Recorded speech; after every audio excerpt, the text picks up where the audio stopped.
Stress ka na ba ngayon? Ang daming nag-PPM sa akin na sobrang stress na raw nila sa buhay. May babasahin lang tayong message. Hi sir, good PM po. Sobrang stress ko ngayon sir dahil iniwan ako ng mister ko. Kaya ako na lang ang magpapalaki sa dalawa naming anak. Mahirap maging single mom, tas nawalan din ako ng trabaho. Hindi ko na alam ang gagawin ko sir. Sobra na ang stress ko. Alam ko namang mali ang magpakamatay. Ipag-pray mo po ako sir na tapusin ni Lord ang paghihirap ko. At ito pa ang isang message. Alam ko sir, lahat naman tayo ay na-stress. Pero bakit sobra ang stress ko? Buti sana kung dahil lang ito sa isang malaking problema. Kaso hindi. Ang dami kong problema, paghihirap, at parang walang katapusan ng pag-aalaga ko sa may sakit kong asawa. Hindi naman ako nagre-reklamo, pero bumibigay na ang katawan ko. Gaya ng dalawang nag-PM sa akin. Hindi ko na lang babanggitin ang pangalan nila. Nadarama mo ba minsan na parang nalulunod ka na sa sobrang stress? Kung oo, matutulungan ka ng videong ito. Tatalakayin natin ngayon kung ano ang mga dahilan ng stress, kung paano ka naaapektuhan nito, at kung paano mababawasan ang stress mo. Ano ang dahilan ng stress? Lumalala ang stress ng karamihan sa mga adulto. Ang buhay ngayon ay punong-puno ng pagbabago at kawalang katiyakan. Ito ang ilan sa mga nakadaragdag ng stress. Divorce, pagkamatay ng mahal sa buhay, malubhang sakit, aksidente, krimen, sobrang dami ng gawain, disaster, natural man o gawa ng tao, pressure sa paaralan o trabaho, problema sa pera at trabaho. Ang kawalan ng trabaho ay sobrang nakapanlulo mo. Kaya ang mga nawalan ng trabaho ay posibleng magkasakit, magkaproblema sa pagsasama nilang mag-asawa, magka-anxiety, madepress, at magpakamatay pa nga. Ang kawalan ng trabaho ay nakakaapekto sa buong buhay ng isang tao. Pero hindi lang ang mga adulto ang na-stress. Na-stress din ang mga bata. Ang ilan ay nabubuli sa paaralan o napapabayaan sa tahanan. Biktima naman ang ilan ng pisikal, emotional o sexual na pang-aabuso. Marami rin ang na-stress dahil sa exam at dahil sa grade sa paaralan. May mga nahihirapan dahil sa paghihiwalay ng mga magulang nila. Ang mga batang na-stress ay posibleng dumanas ng mga bangungot, mabagal matuto, madepress, o may tendensiyang ihiwalay ang kanilang sarili. Hindi naman makontrol ng ilan ang kanilang emosyon. Kailangang matulungan agad ang mga batang na-stress. Ano ang stress? Ang stress ay ang reaksyon ng iyong katawan sa isang napakahirap na sitwasyon. Magpapadala ang utak ng napakaraming hormone sa iyong buong katawan. Dahil dito, bibilis ang tibok ng puso mo, pati na ang iyong paghinga. Tataas ang presyon ng dugo mo at magkakaroon ka ng tensyon sa iyong mga muscle. Pero bago mo pa mapansin ang mga pagbabagong ito, handang-handa na ang buong katawan mo. Kapag natapos na ang nakaka-stress na sitwasyon, babalik na sa normal ang katawan mo. Tandaan po natin na may nakakabuting stress at may nakakasamang stress. Ang stress ay isang normal na reaksyon ng ating katawan na tutulong sa atin na maharap ang mahirap o mapanganib ng mga sitwasyon. Nagsisimula ang reaksyong ito sa ating utak. Nakakabuti ang stress dahil tutulong ito sa atin na kumilos agad. At kung tama ang antas ng ating stress, tutulong ito sa atin na magawa ang mga gusto nating gawin o maging mahusay. Halimbawa, maging mahusay sa panahon ng exam, interview sa trabaho, o maging sa sports. Pero ang chronic stress o matagal at matinding stress ay makakasama sa atin. Kapag patuloy at paulit-ulit na ang stress natin, posibleng maapektuhan ang ating physical, emotional, at mental na kalusugan. Baka magbago rin ang ating pag-uugali at pakikitungo sa iba. Nang dahil sa sobrang stress, ang ilan ay gumagamit ng droga o nalululong sa ibang bisyo para lang makalimutan ang stress. Baka mauwi pa nga ito sa depresyon, sobra-sobrang pagod o burnout, o sa pagnanais na magpakamatay. Iba-iba ang epekto ng stress sa bawat tao. Pwede itong maging dahilan ng iba't ibang sakit at naapektuhan nito ang halos buong katawan. Ano ang epekto ng stress sa katawan natin? Ayon sa research, maapektuhan ang ating nervous system. Ang nervous system ang nagdidikta sa katawan na maglabas ng mga hormone gaya ng adrenaline at cortisol. Pinapabilis ng mga ito ang tibok ng puso, pinapataas ang blood pressure, pati na ang glucose sa ating dugo. Dahil dito, bumibilis ang reaksyon natin sa panganib. Pero kapag sobra ang stress, posible itong mauwi sa pagiging irritable, anxiety, depression, pananakit ng ulo, problema sa pagtulog o insomnia. Maapektuhan din ang ating musculoskeletal system. Para maprotektahan tayo sa posibleng pinsala, nagkakaroon ng tensyon sa ating mga muscle. Pero kapag sobra ang stress, posible itong mauwi sa pananakit ng ulo, pananakit ng katawan, at muscle spasm. Maapektuhan din ang ating respiratory system. Bumibilis ang ating paghinga dahil kailangan ng katawan natin ng mas maraming oxygen. Pero kapag sobra ang stress, posible itong mauwi sa paghingal o hyperventilation, pangangapos ng hininga, pati na ang pagsumpong ng panic attack kung meron ka nito. Maapektuhan din ang ating cardiovascular system. Bumibilis at lumalakas ang pagtibok ng ating puso para mas makadaloy ang dugo sa buong katawan.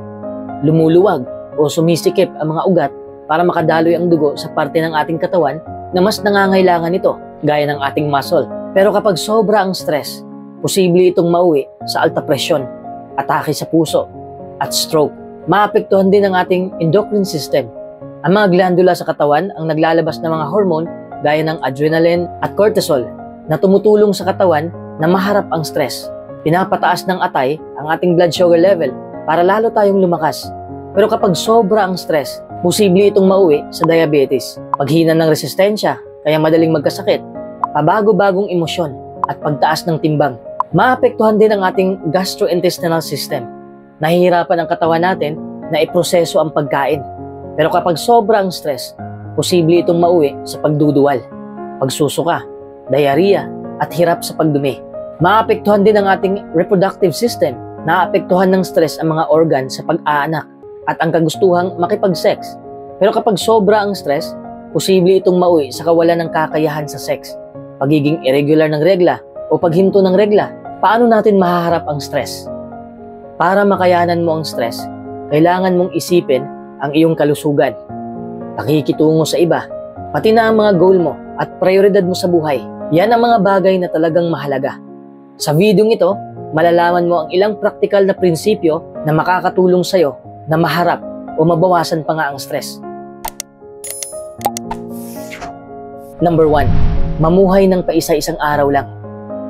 Napakaganda na nakasulat sa Mateo 6:34. Huwag kayong mag-alala tungkol sa susunod na araw, dahil ang kasunod na araw ay magkakaroon ng sarili nitong mga alalahanin. Sapat na ang mga problema sa bawat araw. Ang ibig sabihin ng tekstong yan ay bahagi na ng buhay ang mga alalahanin. Pero huwag mo munang alalahanin ang susunod na araw. O huwag mo munang alalahanin ang mga bagay na hindi pa nangyayari. Kasi makadaragdag lang ito sa stress mo ngayon. Kaya mamuhay ka ng paisa-isang araw lang. Pwede kang magka-anxiety dahil sa stress. Kaya subukan mong tanggapin na hindi maiiwasan ang lahat ng stress. Kaya ang pag-aalala sa mga bagay na hindi naman maiiwasan ay makadaragdag lang sa stress mo. At bakit ka pa mag-aalala kung hindi naman laging nangyayari ang mga bagay na ikinakatakot mo? Di ba? Number 2. Maging makatwiran sa inaasahan mo. Basahin natin ang Santiago 3:17. Pero ang karunungan mula sa itaas ay makatwiran. Ang ibig sabihin ng tekstong yan ay huwag maging perfectionist. Iwasan maging di makatotohanan sa inaasahan mo sa sarili mo o sa ibang tao. Alamin mo ang limitasyon mo at alamin mo rin ang limitasyon ng ibang tao at maging makatwiran sa inaasahan mo. Kapag ginawa mo ito, mababawasan ang stress mo. Maging masayahin din. Kapag kasi tumatawa ka, kahit may mali, mababawasan ang tensyon mo at gaganda ang iyong mood. Number 3. Alamin mo kung ano ang nakakapagpa-stress sa'yo. Sundin natin kung ano ang payo ng Kawikaan 17:27. Ang taong may kaunawaan ay nananatiling kalmado. Ang ibig sabihin ng tekstong yan ay hindi ka makakapag-isip ng maayos kapag negatibo ka. Kaya relax ka lang. Alamin mo kung ano ang nagpapastress sa'yo. At tingnan mo ang reaksyon mo. Halimbawa, kapag na-stress ka, pwede mong isulat ang mga naiisip mo, nadarama mo, at ang ginagawa mo. Kung alam mo ang reaksyon mo kapag na-stress ka, mas maharap mo ito ng maayos. Pag-isipan mo din kung paano aalisin ang mga nakakapagpa-stress sa'yo. Kung sa tingin mo ay imposibleng mapaalis ang stress, gumawa ka ng paraan para at least mabawasan ang epekto sa'yo ng stress. Pwede mong pag-isipan kung paano mo mapapagaan ang isang gawain o paano mo aayusin ang schedule mo. Baguhin mo ang pananaw mo. Baka ang nakakapagpa-stress sa'yo ay hindi naman nakakapagpa-stress sa iba. Kaya depende yan sa pananaw ng isa. Halimbawa, may sumisingit sa'yo sa pila. Siyempre, ikakagalit mo yun at may stress ka pa dahil sa haba ng pila. Pero wag mong isipin kagad na masama ang motibo ng taong sumisingit sa pila. Pero kung iisipin mong kabastusan yun, siyempre maiinis ka lang. Bakit hindi mo isiping may maganda siyang dahilan? Malay mo, tama ka, di ba? Tingnan mo ang positibo sa isang sitwasyon. Kung matagal kang nakapila, mababawasan ang stress mo kung magbabasa ka muna o laro ka muna ng mobile games habang naghihintay. Kailangan mong lawakan ang pananaw mo. Tanungin mo ang sarili mo, mas lalala kaya ang problemang ito bukas o sa susunod na linggo?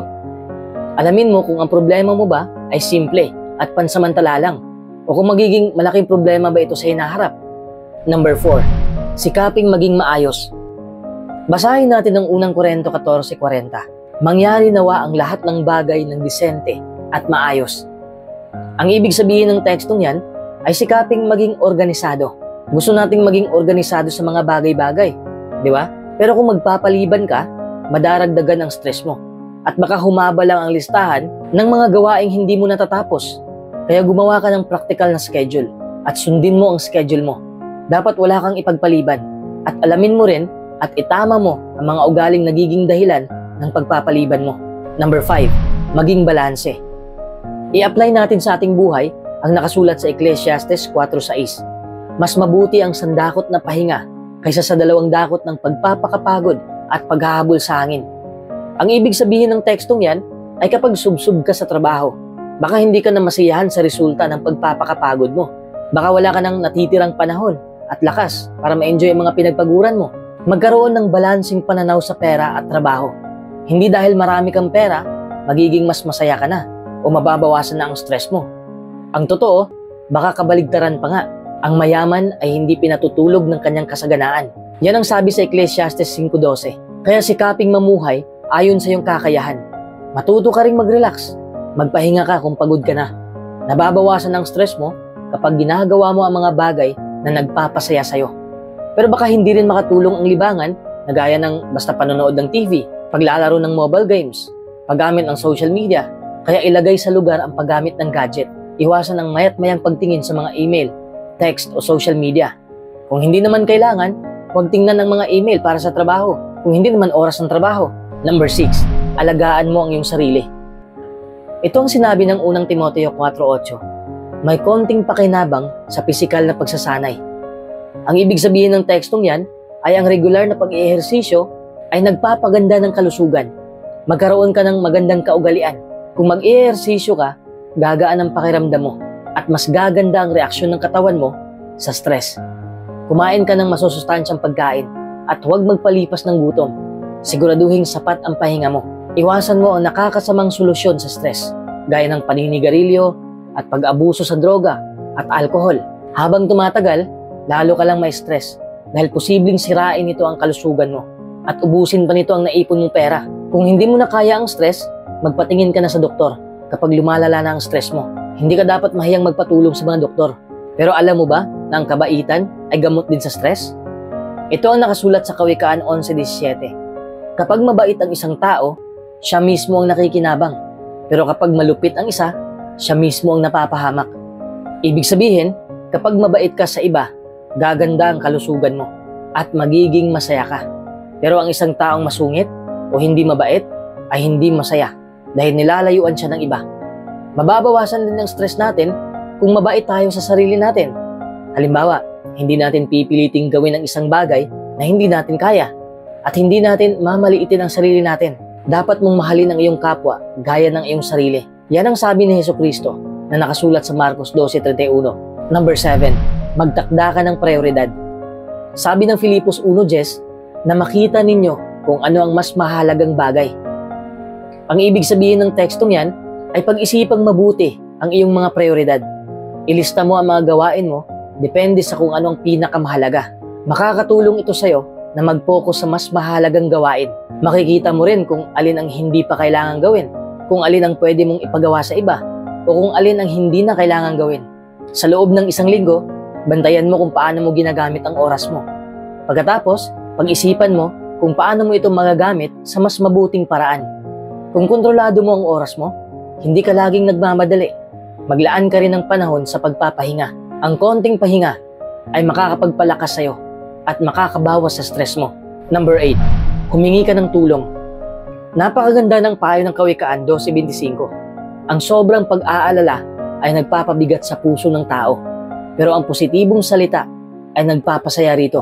Ang ibig sabihin ng tekstong yan ay ang mabait na mga salita ng iba ay makakapagpagaan ng loob mo. Kaya makipag-usap ka sa taong makakaunawa sa'yo. Baka matulungan ka niya na tingnan ang mga bagay-bagay sa ibang anggulo. O makahanap pa nga kayo ng solusyon. Kapag nasasabi mo sa iba ang niloloob mo, gagaan ang pakiramdam mo. Kaya't huwag kang mahiya na humingi ng tulong. Pwede mo bang pakiusapan ng iba na tulungan ka sa gawain mo? O baka pwedeng ipakisuyo mo na ito sa kanila. Kung na-stress ka sa katrabaho mo, pag-isipan mo kung ano ang magandang gawin. Halimbawa, pwede mo bang sabihin sa kanya sa mabait at mataktikang paraan ang nararamdaman mo dahil sa kanya? Kung hindi siya magbago, baka pwede mong bawasan ang panahong kasama mo siya. Number 9, huwag mong pabayaan ang iyong kaugnayan sa Diyos. Ayon sa Mateo 5:3, maligaya ang mga nakauunawa na kailangan nila ang Diyos. Ang ibig sabihin ng tekstong yan ay hindi lang pagkain, pananamit, at tirahan ang kailangan natin. Kailangan natin ang Diyos. At para maging masaya, dapat na maging palaisip tayo sa kaugnayan natin sa Kanya. Napakalaking tulong ang panalangin. Iniimbitahan ka ng Diyos na ihagis mo sa Kanya ang lahat ng iyong alalahanin dahil nagmamalasakit siya sa iyo. Ang pananalangin at pag-iisip ng mabubuting bagay ay tutulong sa atin na magkaroon ng kapayapaan ng isip. Magbasa ka ng mga libro na tutulong sa iyo na mapalapit sa Diyos. Ang mga prinsipyong tinalakay sa videong ito ay mula sa Biblia na isinulat para matulungan tayong mapalapit sa Diyos. Binibigyan din tayo ng Biblia ng karunungan at kakayahang mag-isip. Kaya bakit hindi mo subukang magbasa ng Biblia? Pwede mong simulan sa Aklat ng Kawikaan. Malaki rin ang nagagawa ng pagpapatawad. Ito ang nakarecord sa Kawikaan 19:11. Ang kaunawaan ng tao ang pumipigil sa kanya na magalit agad at nagiging kapuri-puri siya kapag pinalalampas niya ang pagkakamali. Tandaan po natin na ang stress ay nakakasama sa kalusugan, pero ang pagpapatawad ay nakakabuti sa kalusugan. Bakit? Ang pagpapatawad ay ang pag-aalis ng negatibo at pagkakaroon ng positibo na mga damdamin, emosyon at paggawi sa nagkamali sa atin. Kaya ang konklusyon natin, ang pagpapatawad ay makakatulong para mabawasan ang sakit na nauugnay sa stress. Pero posible ba ang buhay na walang stress? Ang karunungan mula sa Biblia ay makakatulong para maiwasan ang hindi kinakailangang stress. Hindi natin kayang alisin ang lahat ng nakakapagpa-stress sa atin, pero kaya itong gawin ng ating may lalang. Meron siyang inatasan para tumulong sa atin. Ito ay si Hesukristo. Noong nandito siya sa lupa, gumawa siya ng kamangha-manghang mga bagay, pero sa malapit na hinaharap, higit pa ang gagawin niya para sa buong mundo. Una, papagalingin ni Jesus ang mga may sakit. Basahin natin ang Mateo 4:24. Napabalita siya sa buong Syria at dinala nila sa kanya ang lahat ng dumaranas ng iba't ibang sakit at matinding kirot, ang mga sinasapian ng demonyo, mga epileptiko at mga paralisado, at pinagaling niya sila. Ikalawa, maglalaan si Jesus ng tirahan at pagkain para sa lahat. Basahin natin ang Isaiah 65:21 at 22. Magtatayo sila ng mga bahay at titira sa mga yon, at magtatanim sila ng ubas at kakainin ang bunga nito. Hindi sila magtatayo pero iba ang titira, at hindi sila magtatanim pero iba ang kakain. Ikatlo, magiging payapa at tiwasay ang lupa sa ilalim ng pamamahala ni Jesus. Basahin natin ang Awit 72:7-9. Sa panahon niya, mamumukadkad ang matuwid at mamamayani ang kapayapaan hanggang sa mawala ang buwan. Magkakaroon siya ng mga sakop mula sa isang dagat hanggang sa isa pang dagat at mula sa ilog hanggang sa mga dulo ng lupa, at didilaan ng mga kaaway niya ang alabok. Ikaapat, aalisin ni Jesus ang kawalang katarungan. Basahin natin ang Awit 72:13-14. Maaawa siya sa hamak at sa dukha, at ililigtas niya ang buhay ng mga dukha. Sasagipin niya sila mula sa pang-aapi at karahasan. Panglima, aalisin ni Jesus ang pagdurusa at kamatayan. Basahin natin ang Apokalipsis 21:4. Mawawala na ang kamatayan, pati ang pagdadalamhati at ang pag-iyak at ang kirot. Mas matindi ngayon ang nararanasang stress, pag-aalala, kalungkutan at kirot ng mga tao kumpara noon. Bakit normal na lang ang stress ngayon? Sinabi ng Biblia ang pinakamakatwirang sagot. Sinasabi ng 2 Timoteo 3:1, sa mga huling araw, magiging mapanganib at mahirap ang kalagayan. Ipinaliwanag ng Biblia na ang dahilan ay ang masasamang pag-uugali ng mga tao. Sila ay sakim, arogante, marahas, pakitang tao sa pagsamba, walang pagmamahal sa pamilya, at walang pagpipigil sa sarili. Magwawakas sa mga huling araw kapag namahalan na si Jesucristo sa lupa bilang hari ng kaharian ng Diyos.